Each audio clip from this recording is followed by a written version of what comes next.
Super భయ్యా, mind blowing అన్న. లోపలికి వెళ్తే రసికుడు వేరే లెవెల్లో ఉంటుంది వ్యవహారం అనమాట. కానీ ఇంకొక ఆయన ఆయన పేరు పవన్, ఆయన 2 ట్రాకులు నడుపుతాడు అన్న. అది పద్ధతి కాదు. మా అన్న ఒక లవ్ చేశాడంటే ఎంతో లవ్ ఉంటుంది అన్నమాట. లవ్ వెనకల నువ్వు ఇద్దరిని నడపడం అనేది పద్ధతి కాదనమాట. అది వదిలేదు దయచేసి please. This is not right way. అంటే ఇమాన్యుయల్ తనుజ ఎందుకు అంత డీప్ వెళ్ళిపోతున్నారు వాళ్ళు? ఏం చెప్పొచ్చు దాని గురించి? పేరే పేరుల శబ్దం ప్రాణం ఉన్నన్నాళ్ళు అలాగే ఉంటుంది అన్నమాట. ఇద్దరు లవ్ ట్రాక్ అంటే అది ప్రేమ, అనురాగం, ఆప్యాయత అన్నీ కలగలుపు ఉంటాయి లోపల. అది లవ్ అంటే. ప్రేమగా చూడొచ్చు, కామంతో చూడకండి.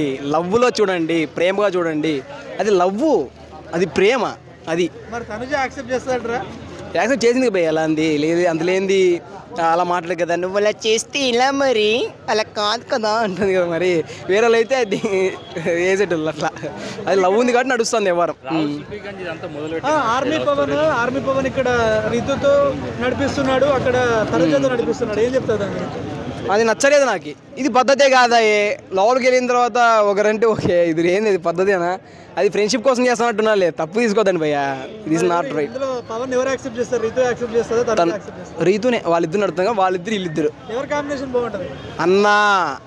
ఎవరు? ఇమ్మాయిల్ అన్నే నడిచిద్ది అనమాట. ఇమ్మాయిల్ నంబర్ 1, ఆయన నంబర్ 1, ఆయన నంబర్ 1, అయ్యగారు నంబర్ 1 అలా.